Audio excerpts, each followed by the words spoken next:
Welcome, everyone, to this second year of the Out of the Box Progressive Vaishnav Annual Conference. We've had two sessions so far today. This is our third session, and it's a session with Damodara Das called Conveying the Relevance, Attractiveness, and Accessibility of Krishna Consciousness. So an extremely relevant topic. I've seen the slides, they're brilliant. So please do tune in, share this if you're watching now, and make sure to ask us some questions. So welcome, Damodara. So nice to see you again. Likewise, thank you so much for the opportunity. Lovely. So I'm just going to give a little bit of a background to Damodara for any of you who may not be so familiar with him. So he's been a devotee for a long time. He was introduced as a young chap, aged 8, to his to Krishna consciousness through his family, and he visited the Bhaktivedanta Manor in London at that age.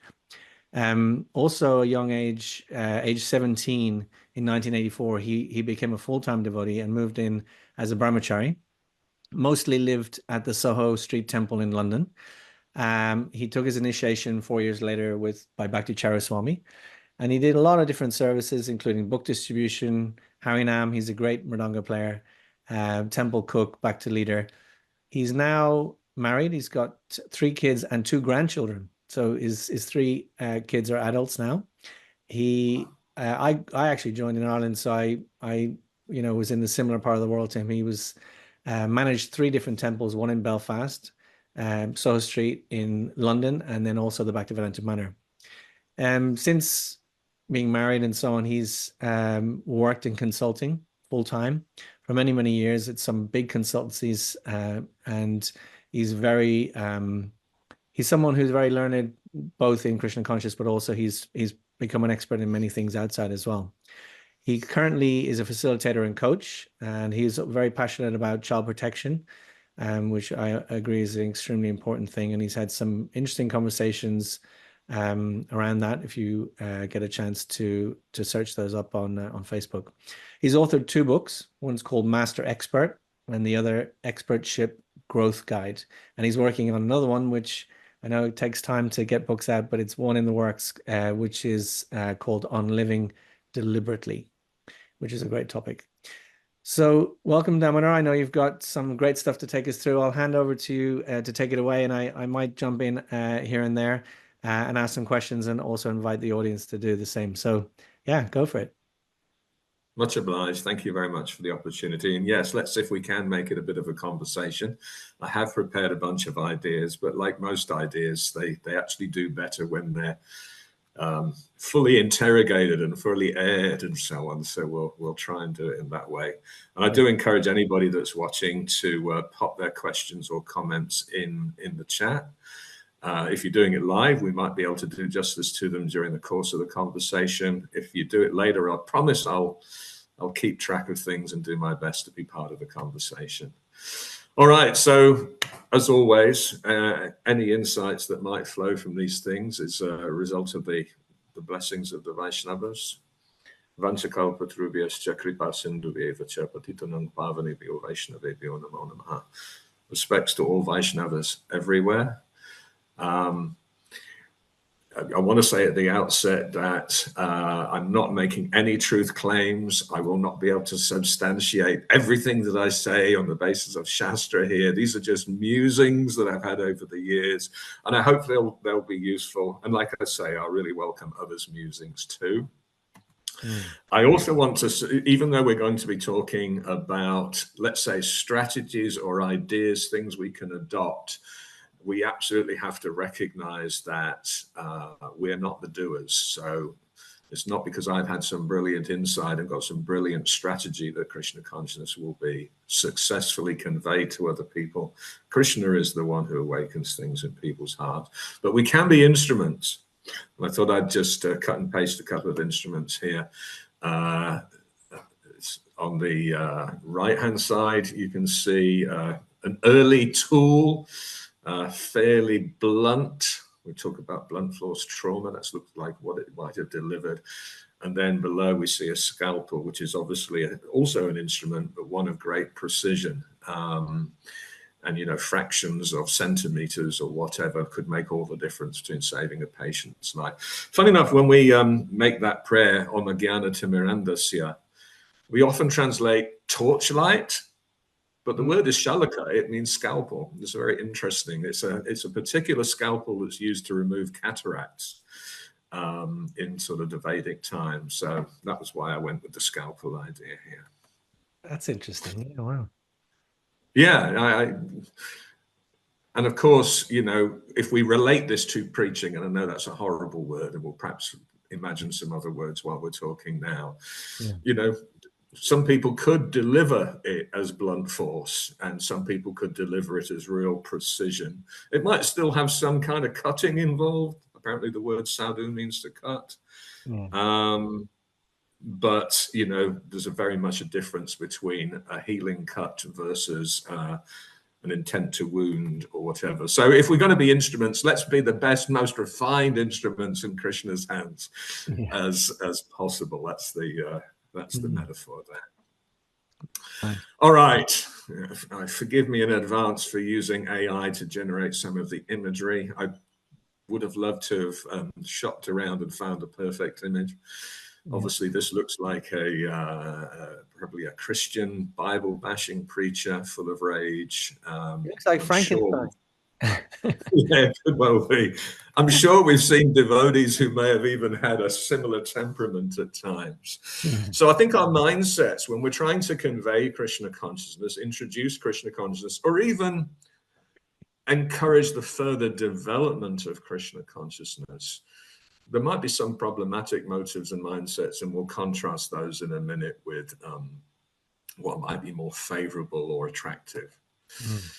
So I'm sure we can all relate to these. If someone comes across like they're superior to the person that they're talking to, or at least they have a presumption of that, holier than thou, talking down at people, treating them as if they're idiots or sinners, and just generally arrogant, I don't know that anything attractive ever takes place. This is possibly one of the most unattractive things, and I doubt people even hear what we have to say. Even if we might have had some useful words, that kind of mindset would absolutely be a deterrent and turn people off, thinking we're God's gift.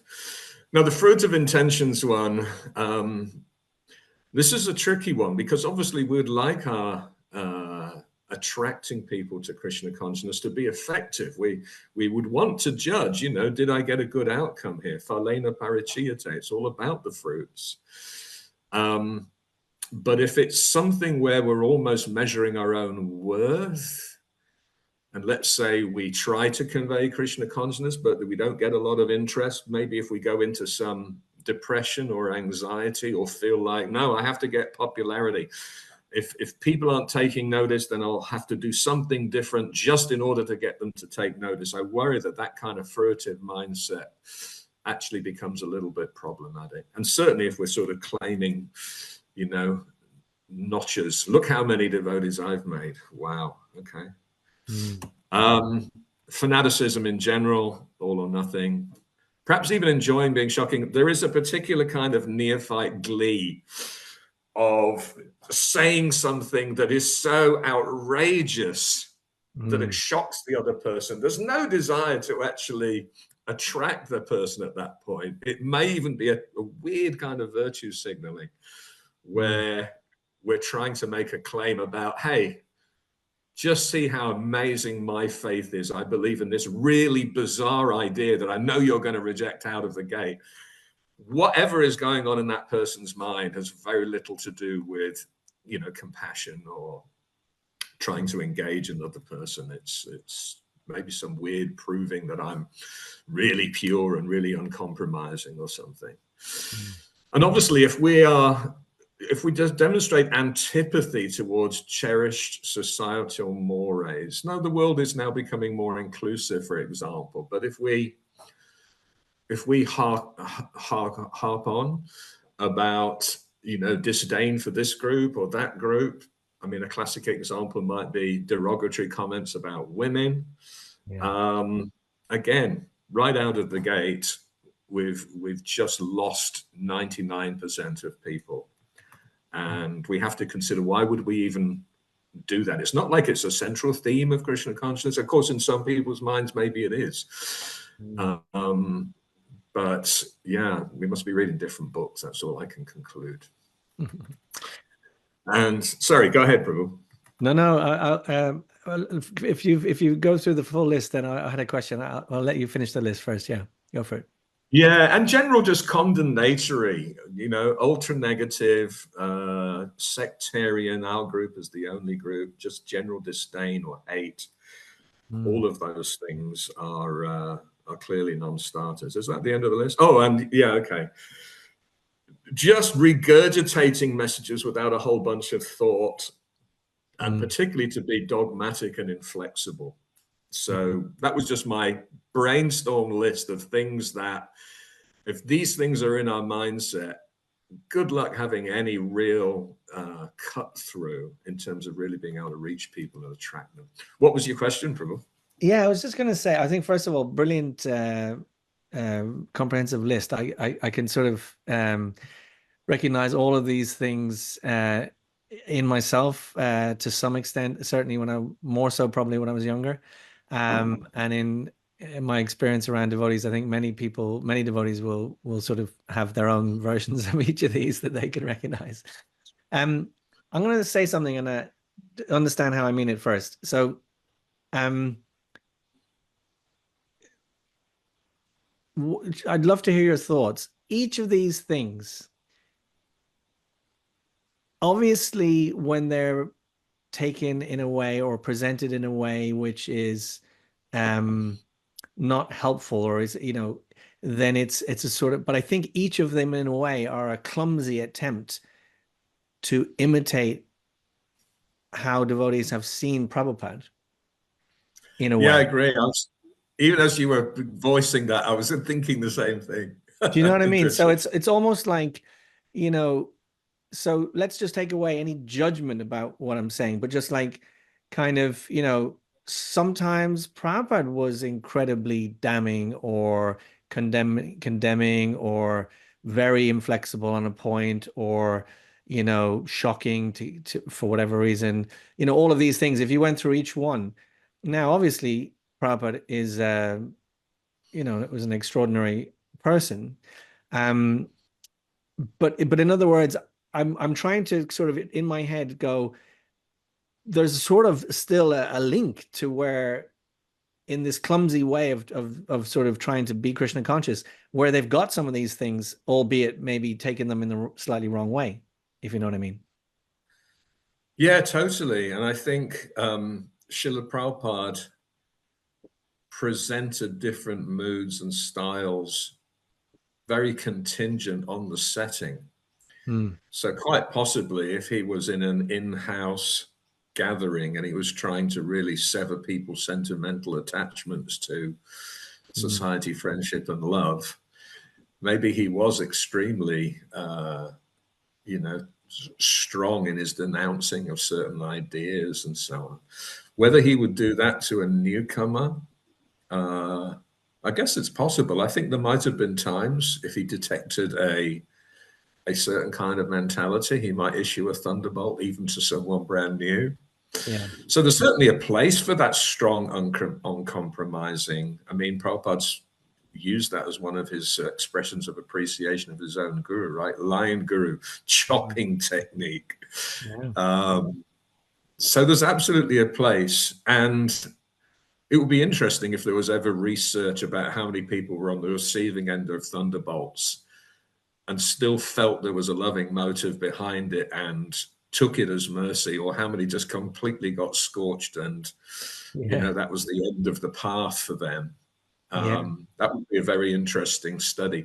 I do think there's a lot of imitation. Yeah. So I do think a lot of people have gone, well, I'm being just like Prabhupada right now. And the example I think that comes to mind, it was a metaphor Prabhupada used about the veterinary's apprentice. So apparently some apprentice goes around with the vet one day. There's a horse with a swollen neck. The vet asks for a mallet or a hammer or something and hits the horse's swelling, and the horse is great. Yeah. And so the apprentice leaves early thinking, what do I need? I've learned everything I need. Gets a mallet, and multiple dead horses later, the vet catches up with him. What are you doing? Yeah. Well, I'm doing what I saw you do. Well, that particular horse had swallowed a watermelon. It's not the only cause of a swollen neck. So Yeah.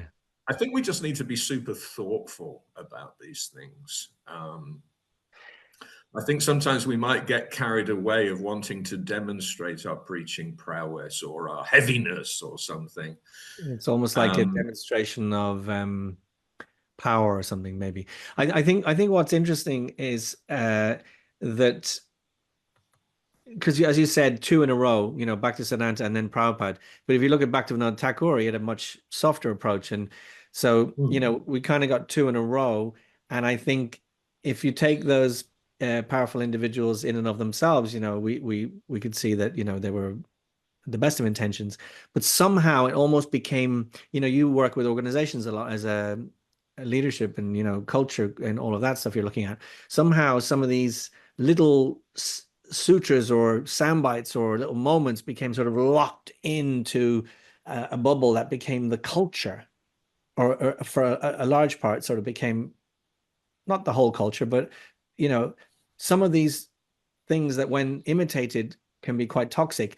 It's almost like the bubble closed and they were still in the bubble, and they got carried down. And so, yeah, I wonder if now we're as a society, as we're growing up, we're sort of maybe trying to, if you think of it as a closed bubble, open up the bottle and let some of these things out, so that the environment doesn't carry on like that. I don't know what you think.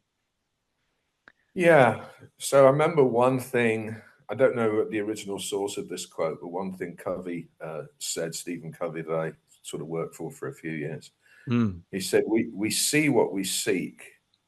So I have a suspicion that a conditioned soul, when they encounter Krishna consciousness, initially, they are almost going through some kind of confirmation bias. And if there's a component of them that wants to lord it over others, they view heavy statements and heavying people out and blasting people, and they go, that is Krishna consciousness, because that's really what I feel like I want to do.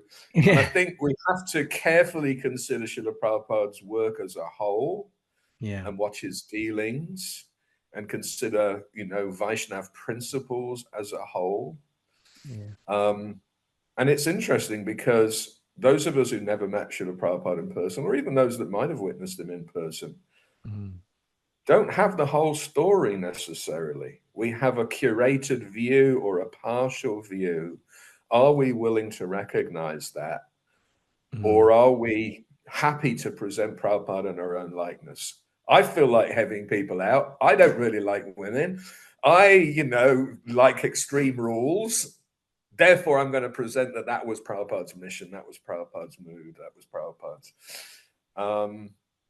Yeah, that makes a lot of sense. It's just, it does make a lot of sense. It's just, I guess it feels like to me now, again, I'm every person will have their own different experience, but it feels like to me that you could say, oh, well, there was one or two people like that, but it feels like at a certain period of ISKCON, like that kind of became the collective culture or the predominating image that was being presented. At least that's how I experienced it. I know, totally true. It was one of the first things I noticed when I joined. So I'll tell my story of coming to Krishna consciousness shortly, but I didn't have too much institutional exposure up until the day I moved into the temple. So my exposure to Krishna consciousness was through my family members. And, they had also not frequented temples for maybe 6 or 7 years at that point. And so I might have been in a slight time capsule with them in terms of a certain brand of Krishna consciousness, a certain flavor, a certain experience. And one of the first things I noticed when I moved into the ashram, there's a lot of rank pulling and putting people in their place. This doesn't feel right. This is not what I expected. This doesn't feel like the Krishna consciousness I was learning about. And it was very, very palpable, that cultural flavor that you're describing of, putting people in their place. It was like, okay, interesting. Doesn't feel quite as loving and open and all the things that attracted me. It was something I had to make an adjustment to. Yeah.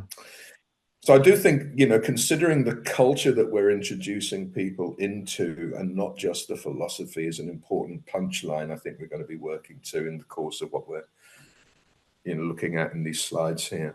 Yeah. Permission to proceed?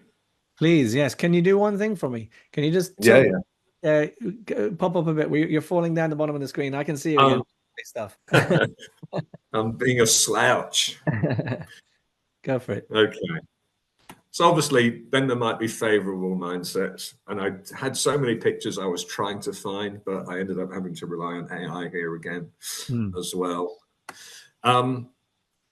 Let me share this wonderful and joyous thing I've fortunately been swept up in. It's a very different, you know, the idea of I'm fortunate and the idea that it's joyous appreciation that I'm exuding. Very different than let me read you a set of rules, let me tell you why you're wrong, all those kind of things. Yeah. How might these lovely people I'm meeting also experience some of the joy of Krishna consciousness? Let me assist Krishna and his devotees in extending their kindness. And certainly these kind of qualities, humility, joy, kindness, love, warmth, friendliness. And I'll certainly share in my own story how I really didn't undergo a philosophical conversion. I think maybe I became more philosophically convinced later. I think the thing that really convinced me was actually experience, the bliss of kirtan, the joy, and perceiving certain values and ethos in, you know, hospitality, warmth, friendliness to others. That's probably what convinced me most. I just wanted to make this little observation here. We can only really have genuine compassion for others to the extent that we realize this world is actually problematic. If we're still attached and thinking this world is pretty okay and full of, you know, adventure playground, then our compassion might just be an intellectual kind of compassion, as opposed to a deeply felt, you know, feeling for others' suffering or whatever. And of course, it also implies that we have some insight about a blissful alternative. I'll pause to see if you've got any comments on any of that list. Otherwise, I'll barrel on. Yeah, one little thought came up so it's quite interesting. When I came into Krishna consciousness and I learned about the philosophy, and I was very interested in philosophy. I loved how it was so, comprehensive and complete and whatever. But I feel like one of the things that I think was a block for me was that I felt like I'd kind of arrived, or I'd sort of, I'd learned it all, and now I knew it all, if you like, because I'd kind of theoretically kind of understood it, And I was just thinking, and it's obviously part of our philosophy, Gyan can block bhakti, it can get in the way. And I was just thinking, as you were saying, how because you didn't need to be convinced of a new way of thinking, because it was kind of how you grew up and everything, and you were attracted to it in terms of the pleasant and enjoyable aspects of it and welcoming parts of it. Now we see a lot of Kirtan London and Radhika and all these different people are doing great outreach, and people are coming along and they're just appreciating it. And I'm just curious, if we think about like a spectrum or a scale, and I think it's great that you've made that point there. Deep, genuine compassion is grounded in deep realization of the soul. But like, at what point, as someone who's just got this natural experiential appreciation, as they start to learn more philosophy, when, like, I'm not, it's a sort of a bit of a razor's edge about whether that will be more helpful or less helpful that they know more, in a way, if you know what I mean. I think if we're enthused in our own practice and we're having a joyous experience, even if we're not particularly deeply realized, we'll still provide an infectious example to others. I mean, how do we explain the explosion of Krishna consciousness in the early years? It's not like, all the devotees were serious scholars of the science of Krishna consciousness at this point, but they were still exuding a kind of joy. And I think what you're also describing, there's a term that's used by Srila Vishwanath Chakravarti Thakur, utsahamai. So one of the early stages of unsteady bhakti is that sense of initial euphoria where we feel like we're saved and we've got all this insight and we're blissed out. And it may even give us a false sense of being more advanced than we are. And that's okay. It's a necessary stage. It's not a critique to say that we have that. What would be good if we could be mindful, because sometimes from those imagined lofty states, we can, sometimes either put ourselves in harm's way or, condemn others who don't seem to be as blissful. We could judge them. Oh, look at that crusty old person who's been around a few years. Clearly I've got taste and they haven't. Okay, I'm sure they also went through a stage of bliss. So I think you can still have that sense of the magic of Krishna consciousness, and I suspect a lot of newer devotees might be more filled with zeal and even preaching impact. Preaching's a tough word. Just because they might be still a little innocent. They haven't even run into some of the challenges in their life or that the institution might have. So it's a zero friction experience. That's what I was kind of getting at. It's like like you say, there's a little bit of maybe even almost healthy naivety. There's a sort of an innocence, a freshness. Whereas when you start to get into the perhaps more study and more philosophy and whatever, sometimes that can be where you start to divide everything up. Everything gets measured, everything gets assessed. It's either, accept or reject, all of that kind of thinking comes in. And it can actually, it doesn't have to, but I'm just saying sometimes everything can become a bit more black and white. And so it's an interesting friction, isn't it, between the experience and then what might be seen as more the philosophy, the rules, if you like. Yes, for sure. And mindful that we've just got 45 minutes or so left, so I will pace up in a moment. But I just wanted to say a few words about this word preaching. Yeah. It was Prabhupada's choice of word. And of course, his vocabulary was largely informed by, his own educational upbringing and those kind of things. And sometimes we might get stuck on a word that he uses rather than understanding the entire meaning behind something he's conveying. But the word preaching clearly has some really problematic connotations in the Western world nowadays, at least.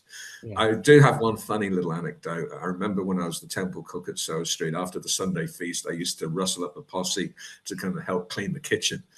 It was the one time in the week where we literally used to strip everything down, hose it all down. And I needed a load of people just to even move heavy equipment around and, just many hands make light work. So I was always on the lookout. Who can I recruit to do this? I remember approaching one devotee who was talking to a guest and said, "Oh, can you come and help me? We're a bit low on, people power today."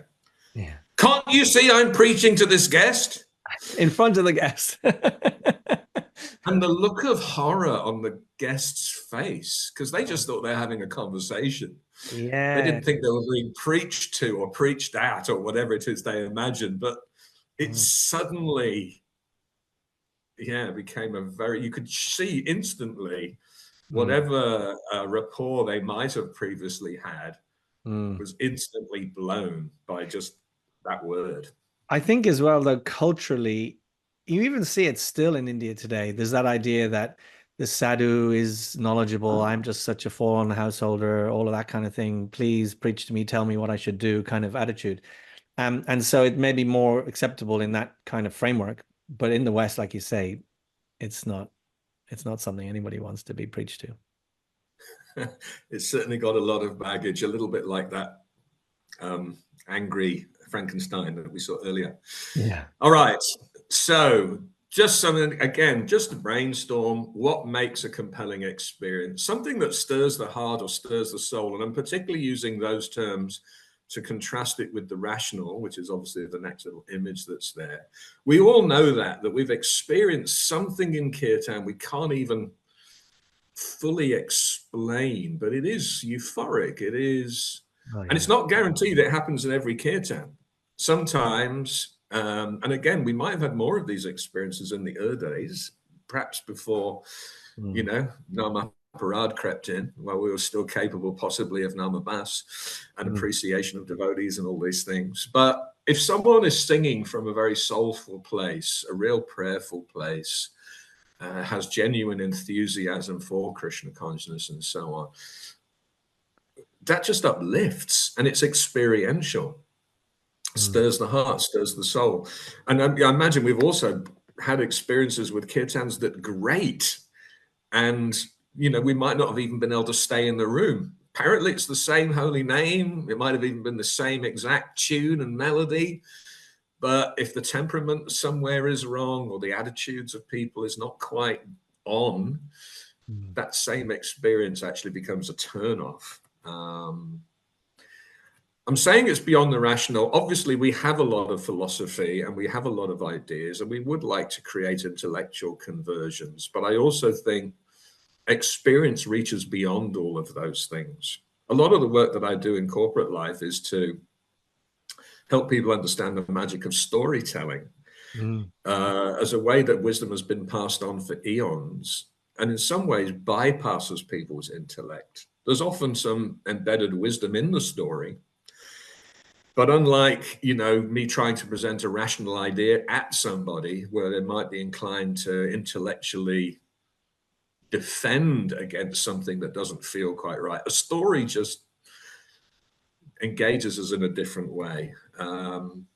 So something irresistible, attractive. I put the peacock feather there. Funny enough, there's a book I remember reading called Attracting Perfect Customers, and it had a picture of peacock feather on the front. I thought, oh, yeah, do they know that Krishna is all attractive? Is that what the peacock feather's about? Oh, interesting.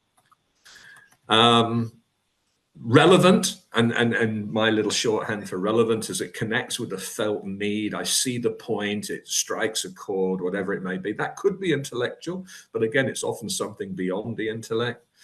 And then I mentioned this word friction earlier. I think it's used a lot in sort of customer experience language in corporations, where we're trying to remove anything that just makes life more difficult, you know, ideas or experiences that might reduce the smoothness of the interaction and therefore just, you know, make it more difficult, create a hurdle or something. Yeah, so that makes a lot of sense.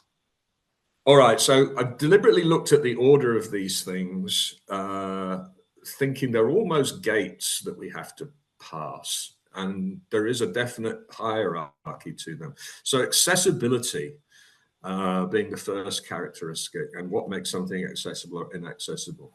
Well, some of it's about how much effort is required on the other person's part. If we're talking to somebody about Krishna consciousness and the language we use, or even the concepts that we're talking about, are just too far out, there's logical leaps that they can't, the scaffolding that they're missing, or, you know, we're bombarding them with Sanskrit or something. I don't know how we expect them to find that kind of thing accessible. And so, you know, we might at times make it much harder work than it could be.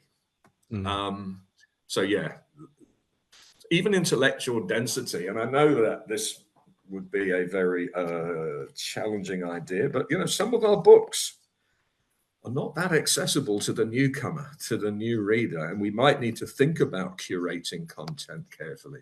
But certainly a lot of our classes might be that way. It worries me sometimes that we have people, you know, giving the public talk, maybe at the program designed for the public, like the Sunday feast, very little thought into structuring, you know, a very accessible kind of case for Krishna consciousness or whatever.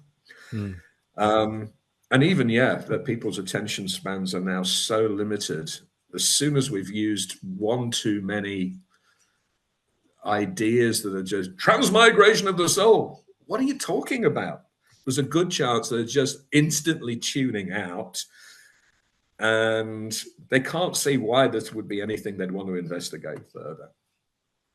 Archaic attitudes, anachronistic, I mentioned earlier, attitudes towards women, but obviously we could include LGBTQIA plus, Or, often devotees talk about this kind of foreignness, foreign food, foreign dress, even the temples having all of this Indianness, and maybe 90% plus of the people in there looking like they're from India.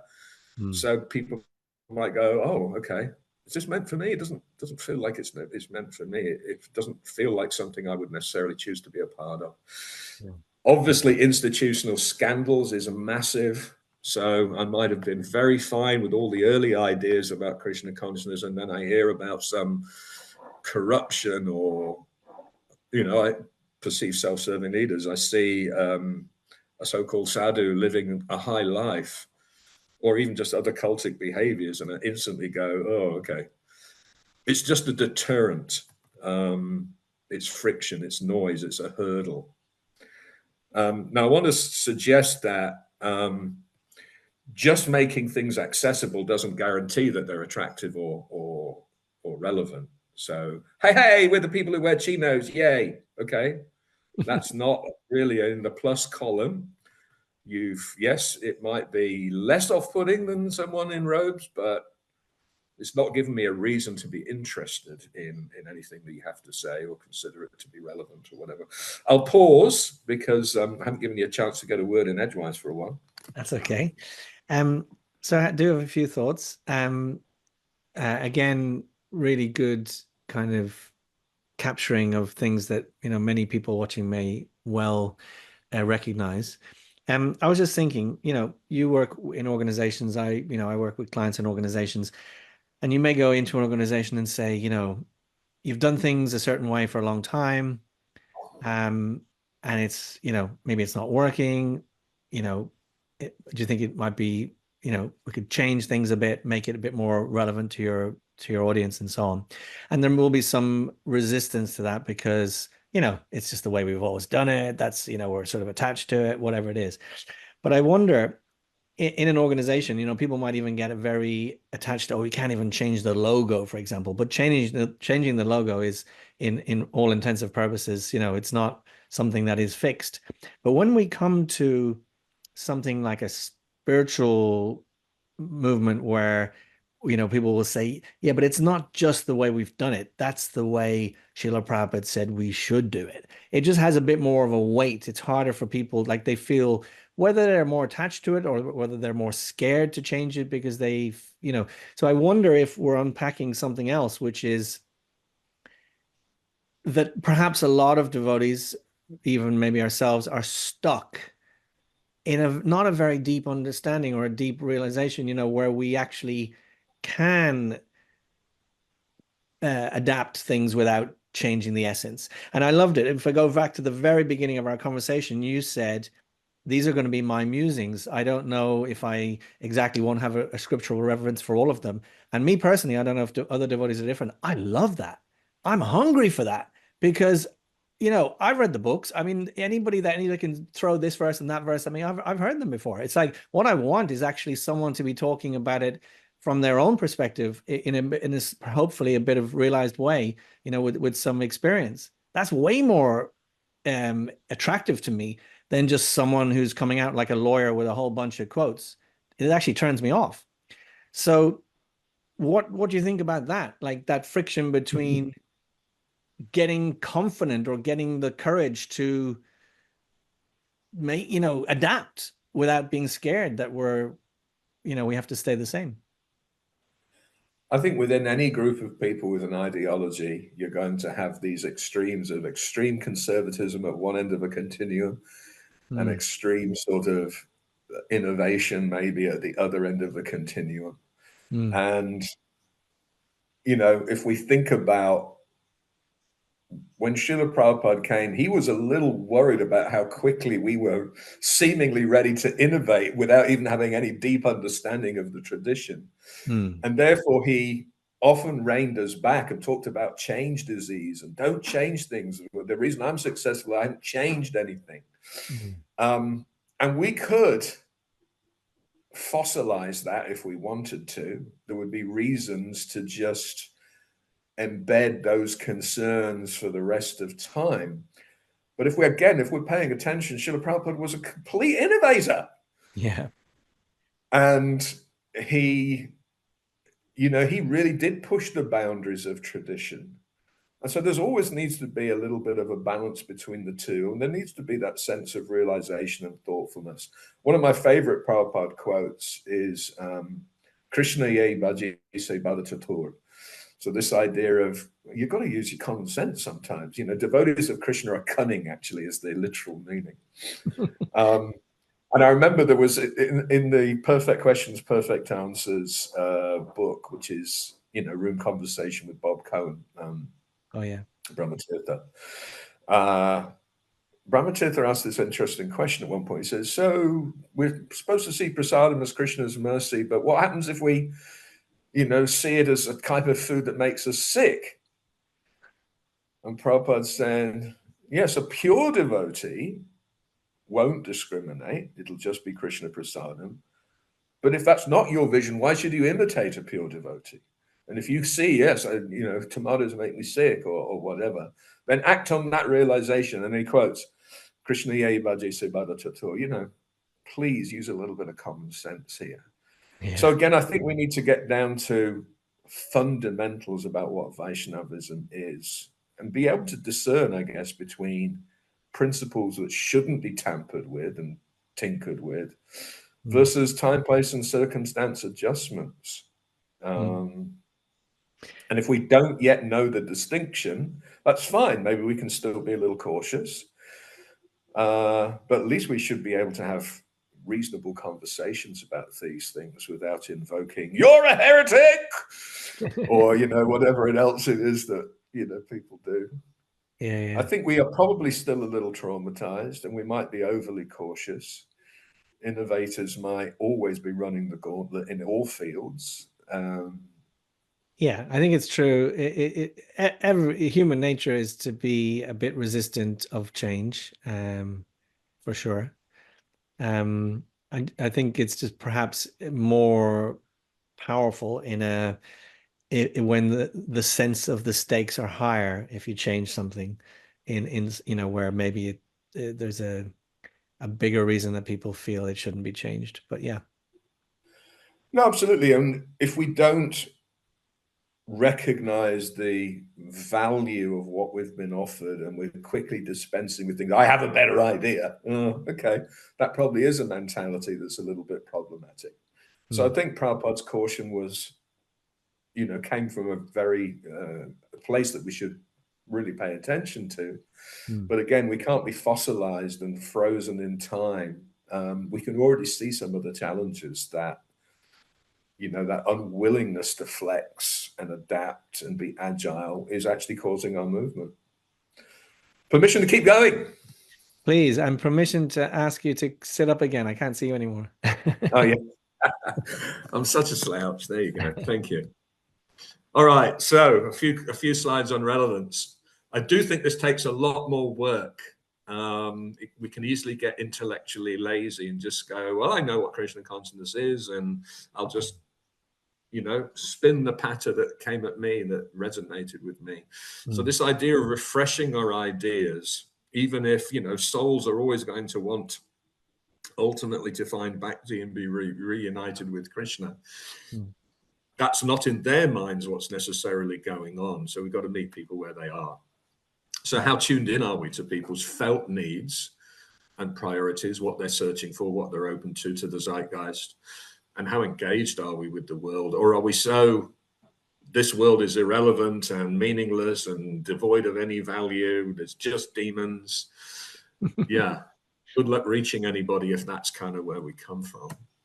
Yeah. So lots of empathy needed. If we're going to understand what's going on in someone else's world, and for them to feel seen and understood and heard, we really need to up the empathy.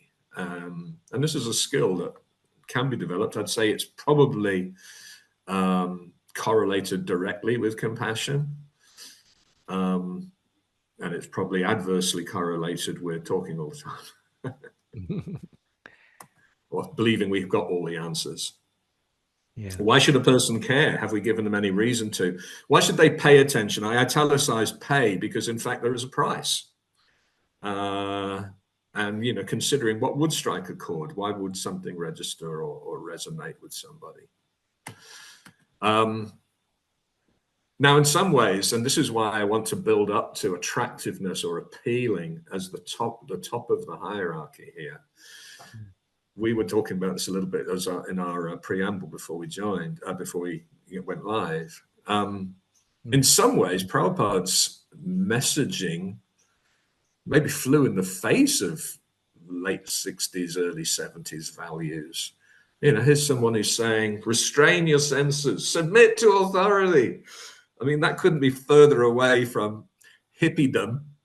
And yet somehow Srila Prabhupada got traction with hippies, with the counterculture. So there was definitely something that was striking a chord. Perhaps it was the seeking higher consciousness, the exhaustion with materialism and looking for alternatives and those kind of things. Maybe, yeah, people wanting to transform the world and those kind of things. It captured that was in the zeitgeist. And of course, people still do want to change the world, but maybe they don't want to do that by joining a commune and giving everything up and, you know, putting ourselves entirely at the beck and call of, you know, a spiritual authority of some kind. I suspect that the ashram model is not relevant for 99+% of the population. Go ahead. Yeah, on that thing. So it's very interesting, isn't it? How could one change the world by not being in the world? I mean, it's the craziest idea, you know. So it's like, I'm going to go and change the world and leave it behind. So you know what I mean? It's almost like, hey, I'm going to save you, but you're all going to be there, but I'm going to go somewhere else. It's like, so I think it's, you're right. There's been you know, we talk about like world views, and I think sometimes it's still there amongst devotees that you know, even like the concepts, like, you know, Krishna, where's Krishna? Krishna's in the temple, he's with the devotees, and out there is the big bad wolf, you know, it's Maya, and it's all kind of scary and everything. Whereas actually Krishna's everywhere. I mean, you know, and actually it's going to be way more likely I'm going to be stable and be able to do this for a long time if I'm doing it in my natural inclination, the things I'm good at, you know, and doing that in the world. It's going to be good for me. I'm going to be able to earn a living. I'm going to be able to have stability. I can hopefully, it's an expression of, you know, I can learn through it. You know what I mean? So of course it was a moment in time, and there's still a bit of a hangover from that, I suppose, in some of the thinking around things like family life and the world and everything.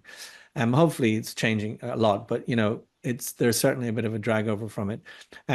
The other thing was, though, in the beginning, Prabhupada, the very beginning, he wasn't so much about the kind of the rules and you know, all of that, right? There was a bit of a period there where you know, there was less emphasis on that, right? As it became bigger, I suppose it had to become a bit more structured and formal and everything. But I wonder, yeah, have you any thoughts on that? Yeah, and Srila Prabhupada was compressing what might have otherwise been a lifetime's design work into a few very concentrated years. So there was an element of hot housing, which of course can produce large but tasteless vegetables. You know, so there was something about trying to ripen things as fast as possible and hoping that there was enough of I'm going to switch metaphors now, a beachhead, that even when there was some contraction or there was some correcting that happened, there was sufficient establishment. He wanted to establish a sannyas order, even though so many of the people that he awarded sannyas to were, by his own recognition, undercooked for that kind of role. I think he was especially keen in those early days of the movement to, when I say early days, I mean, you know, his time, those 12 years, to sever our infatuation with this material world. And so he would often make those kind of very seemingly world-negating statements. And yet, if you really read all of his teachings, he absolutely has so many things he wants to do in the world to make, you know, a better life for devotees in the world and for people in the world. I often reflect on that first purpose of ISKCON: systematically propagate spiritual knowledge to society at large, educate all peoples in the techniques of spiritual life, in order to check the imbalance of values in life and achieve real unity and peace in the world. No mention of let's go back to Goloka. And it's also don't come later. It's nothing to do with the inward looking of the ISKCON or the society. It's very much about everyone, right? Yeah, and why did he get into Varnashram towards the end? Not because he wanted to go ultra orthodox and make sure women know their place is the kitchen or something, that some people, the Varnashram Nazis, go into, but actually to try and recognizing, a lot of these people are not going to do back to Godhead in one life. The path of Nivritti Marg and renunciation is not appropriate. Let's provide a safety net. Let's provide social sanity. Let's give them a structured, let's create a society in which children can grow up and organize a whole life of prosecuting Krishna consciousness. And he was talking about those things while the movement was still 99% ashram dwellers. So, the brahmachari order or whatever. So he was a real visionary about social sanity. With your permission, I'll keep you going on just so we make sure we touch all of the talking points. Yeah, go for it. I'm loving the conversation, and I hope it's adding value. So you might say our current traditional temple format perfectly appeals to the Indian diaspora. They come and they see our deity worship and our temples and the tradition, and they just, wow, exactly what I'm looking for. And they become regulars and they become donors and so on. And that little second sentence there, we need to not see this as a problem and describe it as if too many Indians or these really problematic ways of thinking about it. It is success, but just with one demographic. And obviously, we're meant to appeal to other demographics. The ashram model is almost defunct. Not everywhere. I mean, things like Krishna House are going really well. But we might need to reimagine what's the offering to the young person? What are we? Because I think people just moving in and surrendering their life only to find themselves spat out several years later, trying to find a job with nothing on the CV and now with the family support. Well, clearly that wasn't really a great proposition, and we learned the hard way. Maybe we attracted people to move in the early days with a kind of naivety, and now I think we've lost that innocence, and it shouldn't be a defunct model in principle, but we need to reimagine it, I think, as an offering. What is it offering people? Not just, we want to consume their free labor, but, what's the quality of the education? How are we setting them up for life?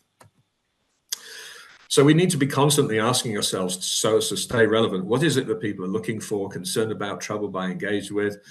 And, what do we have to offer them in those regards?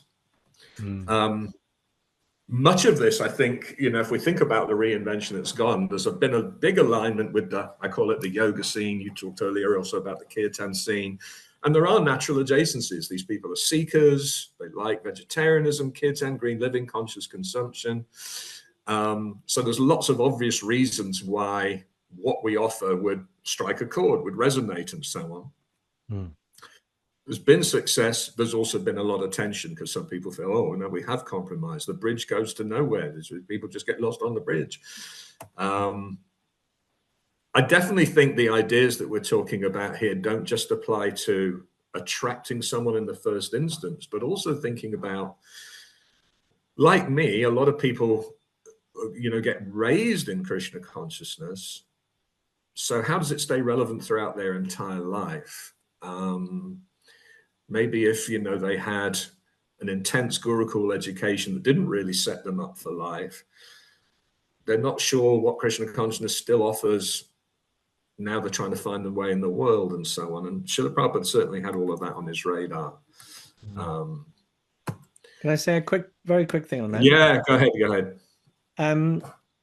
So it's true. When previously, sometimes when someone joined the ashram, I remember when I joined, the idea, it's kind of like how we support them depends on where we see their destination.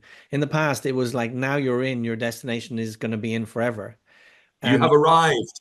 Yeah, but also, like, you're not going to be going back out into the world, so we're not going to prepare you for that.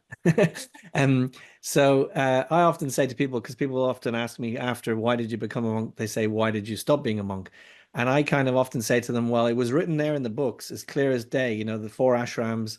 You would go and you would be like a young student monk, and then you at 25, pretty much everyone, apart from the rare few, would go into family life. But because I was a young idealistic guy at 2021, I read it, but I didn't hear it. I dismissed it because I thought, yeah, it says that, but That's actually, for the unsurrendered people. exactly that. And so then you find yourself later on. So I think it feels like a step back and a sort of potentially like a failure. But if you're preparing people to then go back out into the world, which is most likely what's going to happen. So then my thought that came into my head when people say, oh, where does the bridge go? I say the bridge goes to their life. Yeah. That's where the bridge goes. And we don't need to feel like that's a loss to what? Like, if that person's life is enriched and they are going forward in that way with joy, that is so wonderful, whether we ever hear from them again or not. And hopefully, if they do find it so joyful, then we will hear from them. Do you know what I mean? For sure. And I think the world negating messages about family life and earning a decent living in the world have absolutely done a disservice to many, many, many lives. And that's why we see sometimes now older devotees who in good faith gave their lives to Krishna, scrabbling around, not knowing how they're going to survive in old age. And I will surrender to Krishna and he will take care of me. Well, maybe we need to reimagine what exactly that contract was.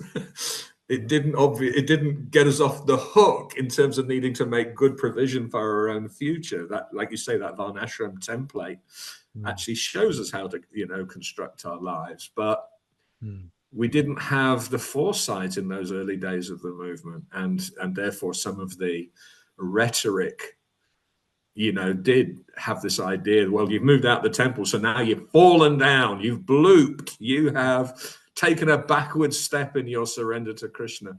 No, setting people up for a lifetime in Krishna consciousness with their families, maybe some super small percentage will be lifelong renunciants. So the vast majority of people need to actually know how to enter household life and do it really, really well. Great place for kids to grow up, earn a reasonable living. And that kind of success in the world is not antithetical to Krishna consciousness at all. And it doesn't mean we're materialists. We can do those things and still have Krishna in the center.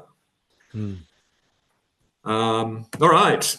So I feel like if you've got someone who is a beacon of Krishna consciousness, even if we don't tick the relevance box, and even if there might even be a little friction around the accessibility box, somehow Krishna consciousness can still shine through.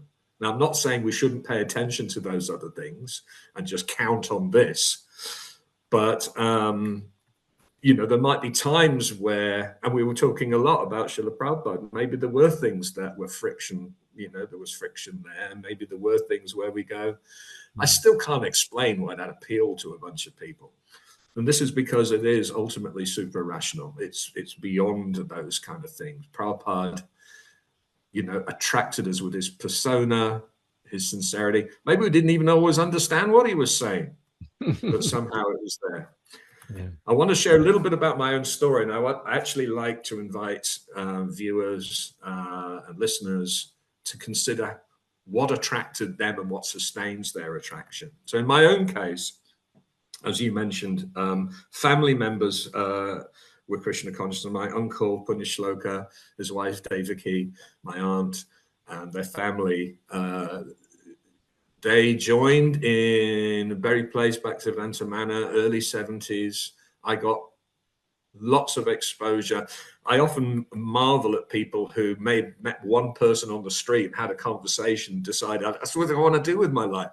I didn't have to go through anything intellectual. In fact, there was something, I used to visit them at a simple living farm that they had in North Wales. And it was pre-industrial living. From the outside, you'd say it was hard living. I used to carry all the water up to the house because there was no running water in the house. And that was like several trips a day with big 10-gallon containers under each arm, up a hill from the spring to the house. And we used to fill little lanterns with paraffin or something to light the place and have a fire in the evening. And we more or less grew, the evening meal. It was right there, pulled out of the ground. And we used to milk cows by hand, made butter. Took me 2 hours to make a small block of butter by hand. It was like 17th century living. And they were the happiest people ever. Yeah. And they had such wholesome values and such compelling natures that I got fascinated in their worldview and got gradual exposure. But the thing that was compelling was their friendliness, their love, their nature, their outlook. And I remember thinking, if everybody lived like this, the world would absolutely have no problems. This is such an attractive way of life. And yes, if there was any intellectual conversion, it came way later. I think the only book I read before I moved into the temple was Every Town and Village, Part 4 in Srila Prabhupada's Leelamrita. And again, it's all stories about the movement's expansion at a particular point in time. And I was so excited. I have to be a part of this. I just have to be a part of this. Whatever it is that gives people this kind of outlook and these values and this kind of lifestyle and this ethos, wow, that's just attractive. And that's it. And I have a theory that it's maybe not the same with everybody, but actually that attractiveness is the central component in everybody's, coming to Krishna consciousness. When we encounter people who are enlivened, that's what stirs something within our souls. So, yeah, I think I've expressed that. So this is a question I'd like to invite viewers to think about and maybe put their own experiences in chat. What was it you experienced? And particularly, what was it that tipped the scale for you, that moved you from maybe detached observation or wariness, discomfort even? Lots of devotees talk about crossing the road when they first saw a Harinam, and yet a couple of years later they were there. Maybe they even got a book and threw it in the bin. So there was not always instant attraction, but at some point, something tipped the scales. So what was it? What was it that led you to go, you know what? I have to be a part of this. It's compelling. It's irresistible. I need this in my life. And I guess the other part of that question might also be, what is it that keeps you going, or possibly that brought you back if at some point you disconnected for a while? How was it relevant? What needs did it meet? What problems did it resolve? Like I was a young teenager visiting that farm every summer holidays. So there was probably a part of me trying to work out who am I in the world? What do I want to do with my life? And this was just a much more compelling view or vision of what a life could look like than the one that school and, straight relatives were setting up. Being the lawyer or the doctor or somebody who was just earning big bucks, but what was the meaning? And what was the accessibility factor? And in fact, if there were hurdles, there were attitudes that you bumped into or other things that caused some sense of friction or might have threatened, what is it that you did to overcome them? How did the attractiveness possibly pull you all the way through? And I'm recognizing we'll perhaps have stories from converts, and we'll perhaps have stories from people who also grew up in the movement, and they may be very, very different things. So I think what I'm hoping is on the thread, we'll have this massive database of research based on these 3 qualitative questions. I do have a concluding statement. Sorry, go ahead, Ravi. Oh, no, I'll let you finish. So go ahead. I do have a concluding statement, but I thought, let's see if there are perhaps any comments that we want to bring into the thread. But you may have a point or a question. Yeah, I was just going to say, I'll read out a couple of comments just now from people watching, but probably the most people will watch this afterwards. So if you're watching now live or you're watching afterwards, please just take a time to reach out to maybe a few of your closest devotee friends, like 3 or 4 people, and let's try and get because I think these 3 questions are quite self-reflective and it would be quite valuable to take a few minutes to answer. Do them, and if it's useful for you, great. If you fancy sharing them, share them as well. That would be nice. Just a couple of comments. So we have Claire Horsefall. I'm not sure of her devotee name. I think she's from Australia. She said Sharon Padma. Sharon Padma. She's a Yeah, local to me. that's right. So she's probably tuned in for you. She says Hare Krishna. She's watching. Somebody else, Yulia. I'm not sure what point she was referring to, but she says true, dear Prabhu. So it was something along the way was true, hopefully. Manan Karnik says Hare Krishna. Gail Rasangi Lewis says valuable discussion. So that's good. Thank you, Gail. Nice to hear that was useful. So yeah, it was a really great conversation. Thank you so much. What did you say you had a sort of a concluding statement as well? Yeah, just some concluding thoughts with all of these ideas in mind. I don't know how legible this is. Might be small text. So yeah, let's engage wholeheartedly with the bliss. Let's maybe even first think about the quality of our own immersion and experience. If we're not having a blissful experience, maybe we need to examine what that is. We do hear and read, for instance, in Bhagavad Gita, it's supposed to be joyfully performed. So if there's no joy, maybe there's a bit of reflection. Let's really focus on our good fortune, our personal appreciation. Actually, this word appreciation is a really interesting word because we talk about it increasing the price of something, appreciating. And obviously it's recognizing the value or the goodness in something. I remember once Bhakti Swami defined Shraddha as appreciation. And there are even times where you can hear Srila Prabhupada's use of it. And even though we might typically translate as faith, but even just this positive disposition, this sense of gratitude, and it's so foundational actually to our health in Krishna consciousness. Again, I think when we lose appreciation, either of devotees, appreciation of the process, that's when things start to go a bit south. So yeah, let's make our Sangha sweet, supportive, inviting, and welcoming. All those things about culture you said. Let's really engage with the holy names in the literature. It's worrying sometimes that, we may not be engaging with the books. So we may have a very secondhand and even decaying idea of what Krishna consciousness is. Let's engage in quality hearing and chanting. Let's apply ourselves. We're only ever going to infect others if we've really caught the strain and become infectious.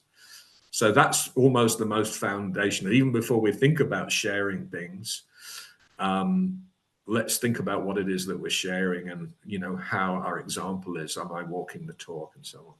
Then, yeah, let's engage in sharing. Let's reach out. Let's carefully consider other people's situation and give our best attractive reasoning as to why they might get involved in some shape or form. Let's hold inclusive and blissful gatherings, and let's just be friendly. Let's really try to convey Krishna consciousness in language that's accessible and ideas that register with people. Let's make more study of what concerns people have, such that our ideas can strike a chord. And then final thought, despite all our best efforts in the above, let's remember that actually Krishna is the doer and we're only ever instruments. So it's not that we're making something happen, but we're just trying to be the best scalpels and not blunt force trauma instruments. Thank you very much for giving me the opportunity to address everybody. And do you have any final sort of closing ideas and summing up? Not particularly. I think I made my own little list of, there's a lot people can go back and engage with these points here, because even though there's 4 points, there's many more, and I've sort of written down some, and there's some really good ones there, which I'm going to go away and I think it's worth it if you're listening and you have been feeling a bit, disheartened or not so enthusiastic or whatever. perhaps really go back and read some of these points and take away whichever ones, feel right for you. But I've written down a couple which I found really good. We talked early on about Damodar. Actually, would you do me a favor? Because we said this. Stop sharing so we can see your face properly. Yeah, I'll do that for sure. Be nice to see you. There you are. So we were talking about cutting, and the one thing that, and sort of, one of the things that came to my mind, and maybe we could add it in the spirit of your final list, was dissolve was the word that came to my mind. So, if there's something that is there and we don't want it, we could cut it out, or maybe in a sort of a loving kind of a way, we could kind of dissolve it. So we also I like that. You know what I mean? Less adversarial, less cutting. Yeah. So yeah, I found that highly enthusing. Thank you so much. Yeah, it was good. Well, I might just finish on a little anecdote. Just your use of the word enthusiasm. Of course, we know enthusiasm is listed as one of the most helpful things for bhakti. When Srila Prabhupada had some visa troubles, I think 1968, he went to Montreal to stay for a little while. And the 6 devotees that were about to head over to London went and spent time with him there. So they already had this idea, we're going to go to London and we're going to open things up and we're going to meet the Beatles. I mean, they already had those ideas. Yeah. And I think it was Mukunda Maharaj who asked Prabhupada, Prabhupada, I mean, you've got a lifetime of learning. You're an erudite scholar. We're just newbies without the slightest idea. How could we ever imagine that we could be successful? And Prabhupada tells this famous story of an old movie. It's not a Charlie Chaplin movie, but it's that era. I forget now the person that was in it. But they were going to a ball and some kids nailed their coattails while they were sitting down to the bench. And when they stood up, their coattails ripped right up the back of their jacket. And they weren't even aware of it. So they go into the ball and they're dancing. And suddenly they notice everyone's looking. They don't know why. They just thought, oh, maybe my dancing is really good. So they threw themselves into the dancing with even more abandon. Yeah. And other people were like, I don't know what this is, but they all started ripping their coattails and dancing with abandon too. Yeah, I heard that. That's a good one. Prabhupada never gave a purport. That was his entire answer to the question. But Mukunda Maharaj later reflected, if you do anything with enthusiasm, it'll catch on. It's true. It is true. And it's attractive because I think people are looking for other people who feel like they know where they're going. Isn't it? And we're all looking for joy. And so we can tell actually when it's real joy or it's just some kind of show. And there's something inherently deeply attractive about real joy. Yeah. Definitely. Well, thank you so much. I should let you get on to your next session. Well, we managed to come in on time. Yeah, thanks for being helping with that. So yes, thank you to everyone for tuning in. Really appreciate it. Thank you, Damodar. We have another session in 15 minutes, I believe, with Ramburu, who's going to be, I'll tell you her title, just in case you want to stick around. Her title is The Power of Heart Connecting Relationships. So I'm so lucky I get to be on a couple of these. I get to sort of, but so do you at home. You can tune in as well. So thank you, Damodar. I'm just going to finish up. Thank you. We'll say goodbye to the Facebook people. We'll end that one.